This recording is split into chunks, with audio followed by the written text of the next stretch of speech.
his normal trainer is not here. The reason Toney took this fight on somewhat short notice because of Steve Forbes pulling out of the main event. Freddie Roach had a prior commitment, so he is not in the corner. John Arthur is the lead in the Toney corner. But when you have 472 rounds as a pro, and you have the ring savvy of a James Toney, you know what to do. He knows what to do, and that's not to diminish, obviously, any trainer, especially the real talented ones like Freddie Roach. But James Toney's not exactly in there against Roy Jones. No, he's in there with a guy who's a game guy, but a one-dimensional guy. Asipeli comes right at you, straight down the pipe. Usually the kind of guy that Toney enjoys. Toney, technically, maybe still one of the best fighters in the world. He likes guys right in front of him. He can make them miss, make them pay, pick them apart a little bit. Remember that fight against Adolfo Washington on Friday Night Fights back in 1999.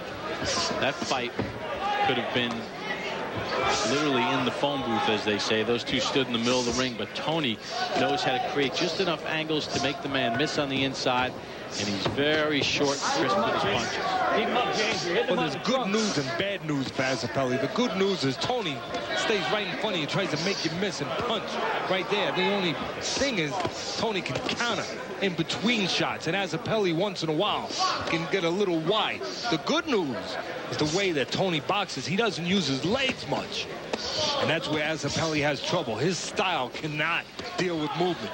Tonight he doesn't have to deal with movement. He's just going to have to deal with Toney chucking back at him on the inside. What we just saw there is the essence of the way Toney fights these guys. He's leaning against the ropes. The guy's throwing punches. He's making a miss. He's using his shoulders and arms to block it. And then a short right hand right to the face. We're going to see. You know, there's an old saying, Bob, be careful what you ask for. You might get it. Asipeli is a guy who fashions himself a tough guy, likes to walk right in, likes to be in front of you. Well, you know what? He's got a guy right in front of him tonight. Let's see if he likes what he gets. He's going to have a guy who's going to take his style and chuck it right back at him. Let's see if Asipeli can be consistent with Toney right in front of him, looking to punch in between. Toney's one of the few guys in boxing that never gets jammed. I mean, look how close the quarters are, and he's still landing crisp punches.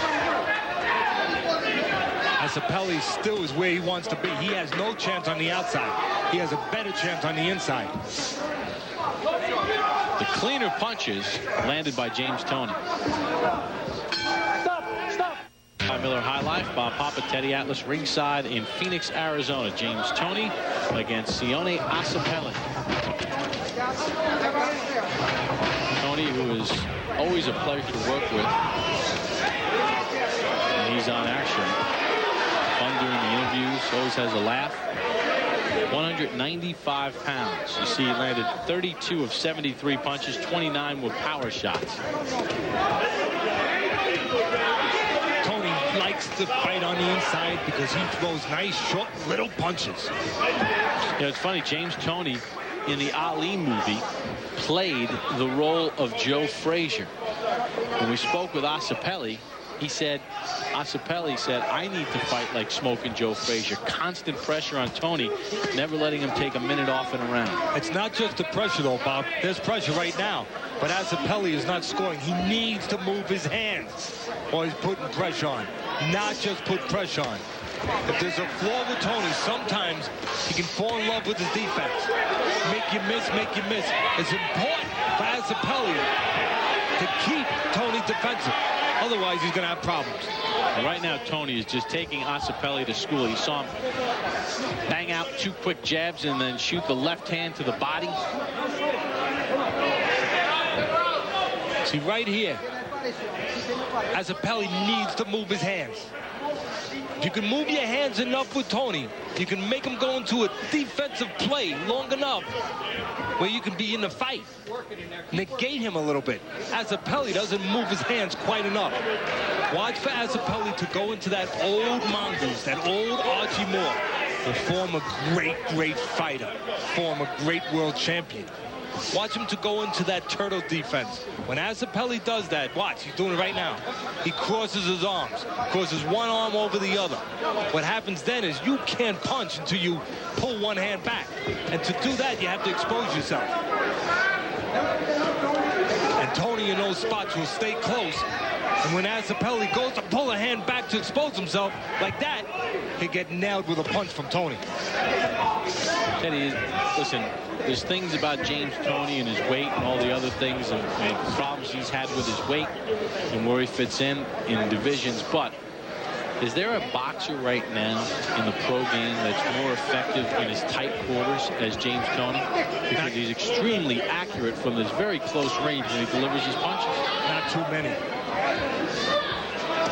Now, if Toney took it on the outside, he wanted to do that, I believe he'd separate himself even more with Asipeli, because Asipeli cannot deal with movement. There's the bell to end round number 2. Another good round for James Lights Out Toney. Well, last night, as we talked about on the ESPN Thursday Night Boxing Special, Hector Camacho Jr. fought Omar Weiss. Omar Weiss came up with a unanimous decision victory, and John Montano, the executive director of the Arizona State Boxing Commission, joins us. Obviously, all kinds of weight problems with Hector Camacho. 147, then he came back at 151 pounds. Give us the commission side of why Camacho was in that ring, even though he was so much overweight and the contract was for 143. Well, there's two positions we could have taken. One, Camacho doesn't fight. If Weiss doesn't agree to the weight he doesn't fight, there's no fight. Then the commission brings Camacho before the commission for sanction. But before you even get to that, couldn't you say, as a commission, because you have to enforce rules, couldn't you say, hey, you got to go lose this weight? He came back 4 pounds heavier. Can't you say, hey, you got to lose this weight or we're fining you? Yes, we can. However, both camps agreed to the weight. They agreed on a money issue. They agreed to the weight. Once both camps agreed, then the commission let the fight go. Well, the only thing is a commission's responsibility, I believe, John. I know I want to fight on, but is to make sure that there's going to be accountability, to make sure that the fighter is going to be told, hey, you got to live up to your contract. You got to make this weight, or you're going to be fined or suspended. I agree. However, it didn't get to that point. It didn't get to that point because both camps were in agreement. They negotiated. What would have happened if one of the camps didn't have those dollars to give to Weiss? If somebody didn't have that money to put up, then what would have happened? Weiss would have said, hey, I'm not getting in the ring. There would be no fight. Then there would be a commission issue, and Camacho would have been brought before the commission. Thank you very much. John, thank you very much for giving us the Arizona State Boxing Commission's position concerning last night. And the one good thing we have to give John credit for and his staff was the judges. They didn't fall into the hype. They scored that fight accurately. And Omar Weiss deserved the decision, and he got it. James Toney. Sione Asipeli. Oh, also producer Rob Barner makes a good point. Even earlier tonight, Salido upsetting Pearson, the #1 ranked 130-pounder from the IBF. See, when Toney does decide once in a while to separate himself with a little distance, well, as much as he might get the better of it on the inside, he gets even more the better of it when there's distance. Asipeli's only chance, and it might be a slight one, is on the inside. He needs cooperation, I believe, even on the inside from Toney. He needs Toney to be a little lax, a little lazy. And that's why Asipeli needs, if he wants to be in this fight, Bob, pick up his punch stats, his workload. But every time he tries to pick up his workload, Toney, the straighter punches. That's why you got to keep the punches on the inside very short. And don't wait for receipts. And don't reach in like Asipeli just did. See, Asipeli said, oh, I love guys in front of me. You know, I love guys that are just going to stand there and give me the good fight. But like I said earlier, be careful you don't get what you ask for. Because right now he's got a guy right in front of him. But a guy who doesn't just take. A guy who gives a lot. A guy who's in front of you, but he makes you miss and makes you pay. Maybe Asipeli's not so sure he likes to be in the trenches with guys like this. I don't think so. I don't think so. Hands. Asipeli says he's not hurt. But he's getting hurt on the scorecard.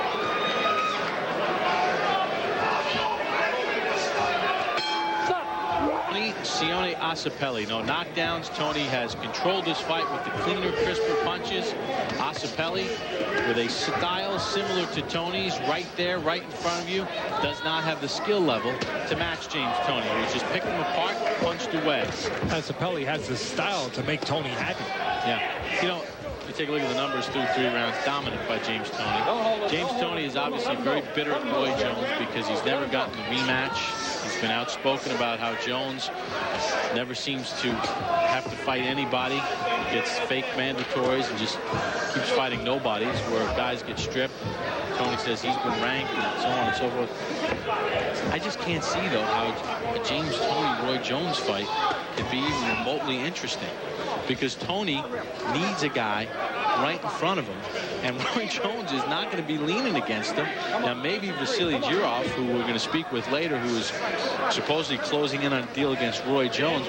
Girov and Toney might be good because Girov is willing to stand right in front of you and trade, but Roy Jones is not going to acquiesce what James Toney wants. But it would still be a lot more interesting and competitive than the guys that have been fighting Jones.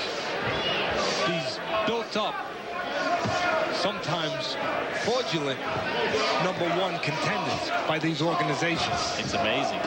I'd rather see Toney in there with Jones. Toney is a real fighter.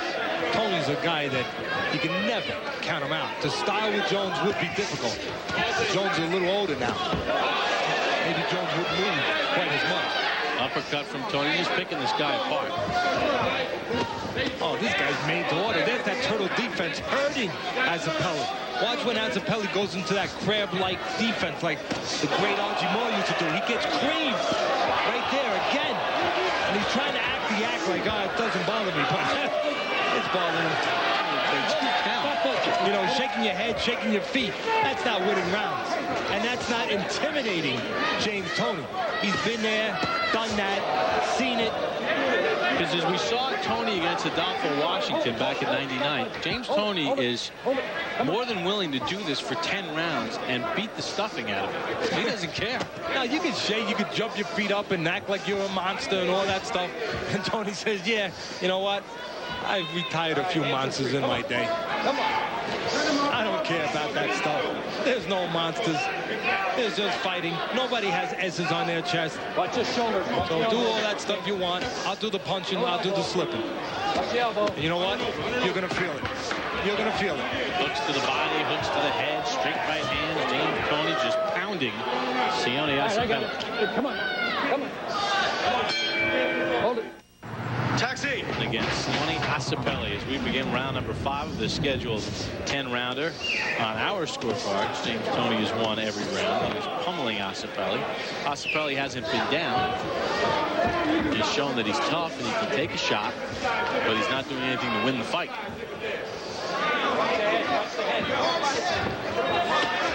As I said right from the top, Asipeli, his one-dimensional, predictable style, made to order James Toney.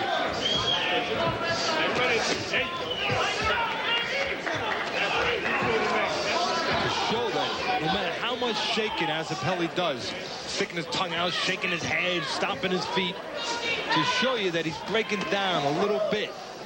When he gets inside, where he has to be, he's not working. That's the proof of the pudding. He's not working because he's worried about getting hit. Bob Papa, Teddy Atlas ringside in Phoenix, Arizona. Friday Night Fights presented by Miller High Life. James lights out Toney in very good shape tonight against Sione Asipeli. He has dominated the first 4 rounds of the scheduled 10-rounder. Earlier tonight, Orlando Salido, unanimous decision win against Lamont Pearson in an upset. Pearson, ranked #1 by the IBF in the 130-pound weight class, loses. He was in line for a mandatory title challenge. Also, Laura Serrano with a majority decision win against JoJo Wyman. So far, Toney has just had his way with Asipeli, thumping hooks off the body, hooks to the head, uppercuts like that right there with the right hand. Asipeli has no answer. The only chance, and there's none really, but the only chance Asipeli has is if Toney can wear down in the late rounds, because 8 months ago when he was in the ring, he was 225 pounds, the heaviest of his career. He's come down 30 pounds for this fight tonight. If that coming down in weight will tire him late in the fight, I don't think so. No, Teddy, don't you have to get hit, though, in order for a guy to wear down? You have to have a competitive pace. You're right. I mean, Tony's actually using movement, which we haven't seen in about 5 years. And he turned southpaw a little while ago. He's having fun. He's having target practice. Sparring session for him. It's a lot more than making faces and stomping your feet and walking forward and just being game and tough. You have to be smart. Tony's smart. And watch that turtle defense again. When Asipeli goes into that turtle defense, he handcuffs himself, crosses his arms. He can't punch unless he exposes himself. And Tony's right there to make him pay. Another round for James Toney. Stop! Stop! Well, James Toney wants a shot at Roy Jones Jr. He'd like a shot at the IBF Cruiserweight champion, Vasily Yurov, who joins us here at ringside in his adopted hometown of Phoenix, Arizona.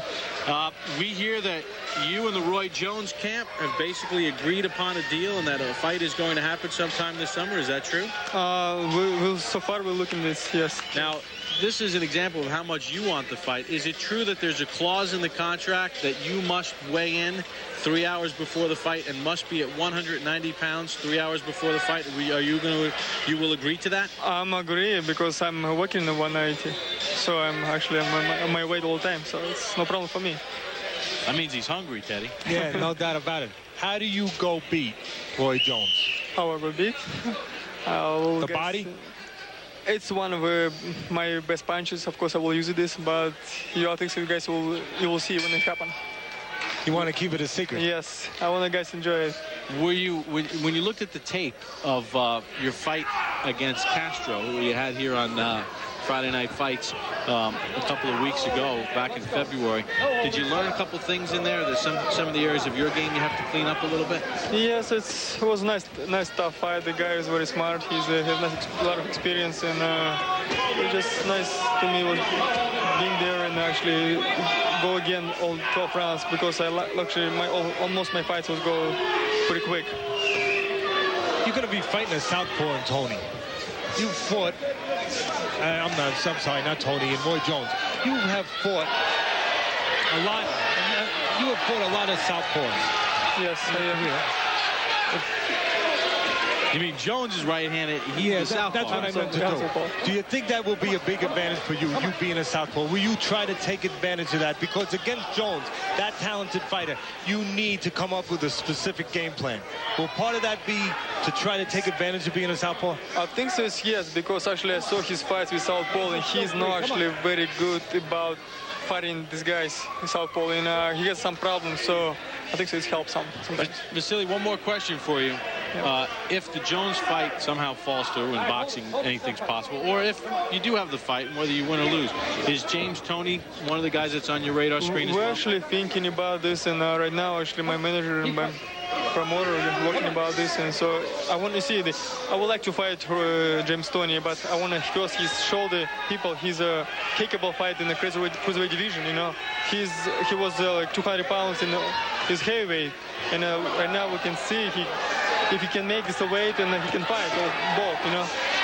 Vasily, thank you very much. We look forward to seeing you again. Thank you, guys. Good luck. Vasily Yurov watching James Toney just pummel Sione Asipeli. Oh, Sione, watch that head. You know, Teddy, you can almost make the case. I know that there's a right hand by Toney. I know that boxing and a punch could be landed or whatever, but, you know, you have concessions in sports like curling and other sports. In Little League, you have the 10-run rule. I mean, is Asipeli even being competitive at this point? Well, in boxing, in the amateurs, you have the 15-point rule, where a fight is not competitive, and a fighter is 15 points ahead in that crazy computer scoring system, you stop the fight. You might want to stop this one. What we learned here tonight, or what we're learning tonight, is that James Toney can get his weight down. Got it down to 195. Didn't have any problems making it at the weigh-in. He was working out in the health club at the hotel. Very relaxed, very poised. Has a lot of skills. He's never lost that aspect of it. He seems rejuvenated.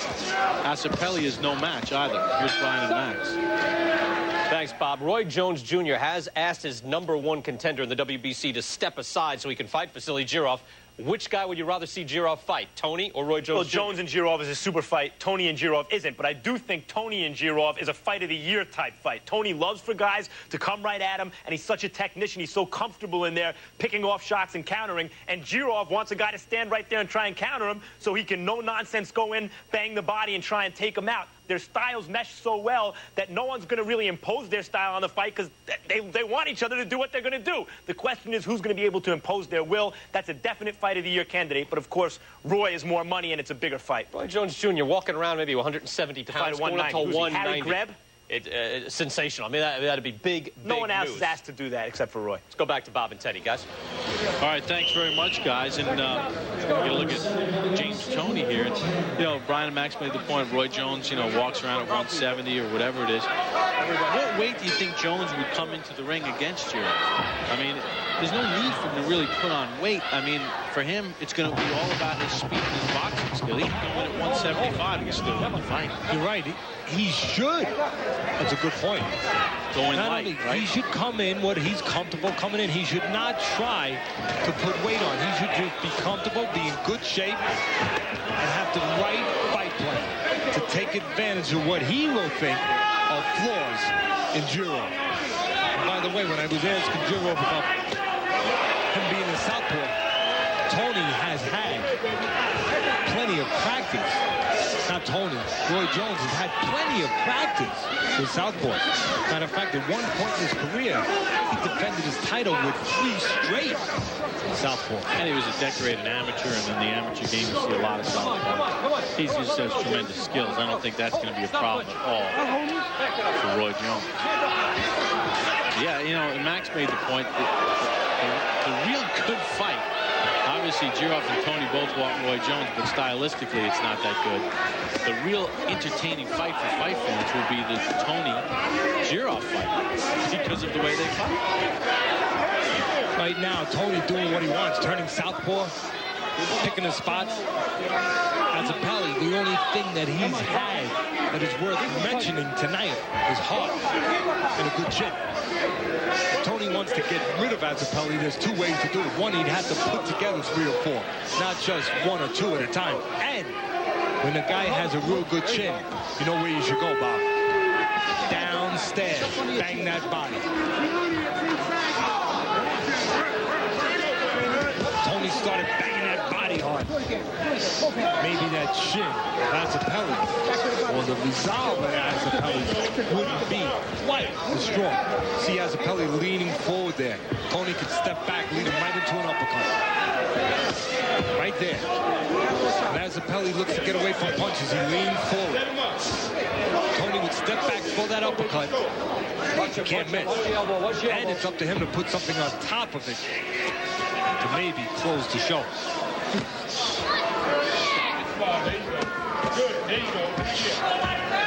During this moment of domination here by Toney, I'd like to take this chance to send out for all of us a speedy recovery to Georgie Colon in New York, one of the fine judges in New York. Matter of fact, when we were there last week in New York City, didn't seem right not to see him sitting, judging the fight at ringside. Georgie Colon, one of the good judges in the business, good people, and former real good fighter, the baby Bearcat. Georgie Colon, get better. Toney dominating Asipeli through 7. Stop, back it up. Come on, back it up. Asipeli, except turn out the light so far in this fight. Through 7 rounds, he's landed 54% of his power shots. He is just having an easy time. Countering, double left hooks to the body, right hooks to the body, hooks to the chin. He's even showing some movement on the outside. And it's not like when you get behind with Toney, you can say, well, you got a puncher's chance. I mean, Toney in 68 bouts has never been stopped. So he's got a hell of a chin and obviously a hell of a defense. So you don't have a puncher's chance late in the fight with James Toney. You have to come in with James Toney with the right style to fight, the right plan. And it's not standing in front of him because he will pick you apart. You got to get off first. Sometimes Toney will let you do that. Get out. Box. Keep Toney off balance a little bit. Move to the side on Toney, but not lay in front of him.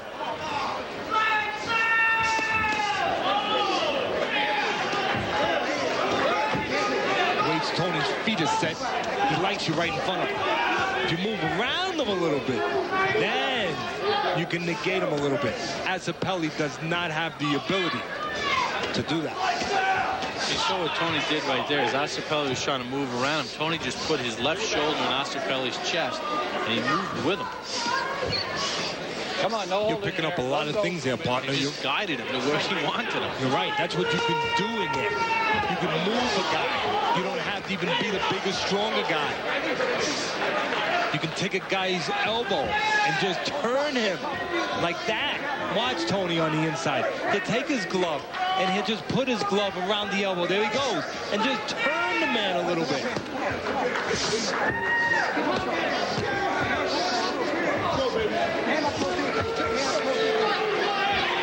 This is a surgeon at work. I know it's one-sided, but it's nice watching a guy apply his craft.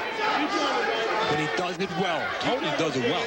Well, I think Toney's weight issues have clouded the fact that he has tremendous skills. And tremendous technique. He's a student of the game. Technically as solid as anybody. Knows the ins and outs. Slips punches in his sleep.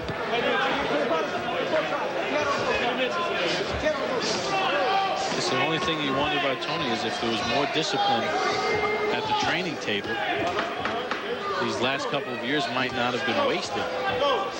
Bouncing around in different weight classes and heavy weights.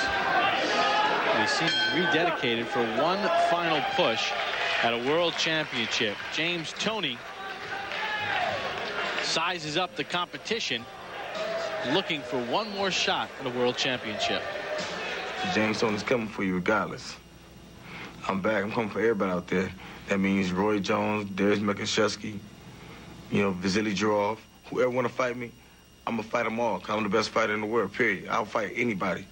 You know, you can say, everybody can brag and boast, say they're the best fighter in the world, but if you can't put it in, if you can't just get in there with the best fighters, you're just a farce. And that's how Roy is, and that's how everybody else has been in the past. But if you look at my resume, I fought everybody. From middleweight to light heavyweight, I fought the best fighters in the East Division. And the guys Roy has been fighting the last 3 or 4 years, those were my leftovers. Well, James Toney has fought everybody, but as you know, we alluded to earlier, I mean, some of his problems have been his own undoing as far as the weight. I mean, even with the Roy Jones fight, he gained all that weight before the fight. He was sluggish. When we had him on ESPN2 in May of 1997 against Drake Tadze, Toney had to lose 4 pounds the night before the fight just to make the weight. So weight has always been a factor in his fights, and that, you know, only falls on his shoulders. That's why he hasn't always been able to bounce back and get fights that he feels he deserves. You got to be in the right weight class. Yes, you do. You have to be disciplined. You have to do the proper things to be prepared to take advantage of all that talent, all those skills. Skill is only part of it. Talent is only part of it. Desire, character, discipline, big part of it. Even heard Girov say, you know, my people wanted to wait and see if Toney could even get down in weight because he was 226 in his last fight. He's taking fights just to prove to people he can get to the right weight. See, when Toney wants to separate himself, now he eats up, he chews up Asipeli on the inside. You don't need me or you to tell anybody that. We've said it from the beginning. It's shown itself. But when he steps in and steps out, when he uses a little distance, well, then he takes even bigger bites out of Asipeli. Because Asipeli is very slow.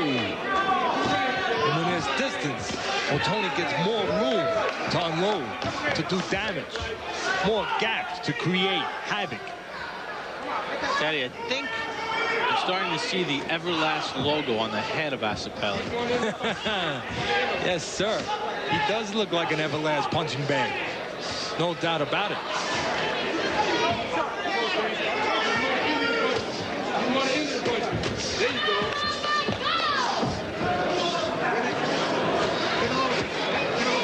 now, Asipeli has been reduced. He has been broken down, eaten up, and reduced to a guy who's just hanging in there. Not really trying to win. Just hanging in there. Taking punches. Giving up maybe a little bit. Not giving up where he's fallen down. But where he can put forth the discipline or the effort to throw the punches to have a chance to win. He seems to have put himself in a position now where he's relinquished that. But now he's just there to be there. One of Asipeli's favorite movies is Rocky. And you almost get the sense that he wants to just get to the 10th round and say he survived. Because if he wanted to win, he'd have to really let all the punches go. And then he would get hit even more. Stop! This is crap. Sione Asipeli as we begin the 10th and final round. He's outlanded Asipeli 317-82. Teddy, our director Lenny Stucker obviously paid close attention during our main event setup piece. And in the interview, James Toney said, I want to look really good. I want to knock this guy out. Well, Lenny reminded us, we're talking about how good Toney looks. He's not knocking the guy out. Is that a mark against him? That's a very good point. And, you know, you could get trapped into saying, hey, Toney's having target practice with this guy. You could look at it two ways. He's having target practice. He's doing whatever he wants. Or, as Mr. Stucker so rightly brought up, you could also say, hey, how come he's not getting rid of this guy? A guy who he himself said he would knock out. How come he's not stepping it up to that notch? Yeah, he's dominating him, but he's supposed to dominate him. Why don't he take him out? And Toney himself has admitted, I have to shine. I have to look that impressive. If I'm going to break through to the opponents, I want to break through because I know a lot of them don't want to fight me. I have to force them to. One way to force them to is to look that good. Hold it. Come on, Sione. Come on, back it up. Hands up and stay alive. I think like a mid-round knockout would have been good for Toney. If he would have knocked the guy out in the first round, then everyone would have said, well, who is Asipeli? If he knocks him out late, they would say, well, just look at the punishment the guy takes. I guess the mid-round would have made it look impressive. It's a widow. See, Toney wasn't knockouts that haven't even happened. Hey, human beings are human beings, even James Toney. When you're not forced to go to the next level, you know what? Sometimes you don't. Asipeli hasn't forced Toney. Toney has been able to dominate at this gear. This is probably, out of 1 to 10, this is probably gear 6. Toney hasn't been forced to go to gear 7, 8, 9, or even close to 10. You have to force yourself. Toney has been allowed to stay at gear 5 and 6 all night long. Toney would have stepped it up a few gears, and that would have been putting 3, 4, 5 punches together, banging the body. But I think Toney just fell into a little bit of a thing where, hey, I'm winning every round. I'm gonna go home with a W. 10 rounds under my belt. Hands are free. Come on. Lost a little weight. See what's next on the calendar. Asipeli has taken tremendous punishment. Most of James Toney's opponents do.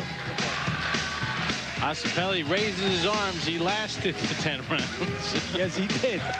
James Toney pounded. What do you think?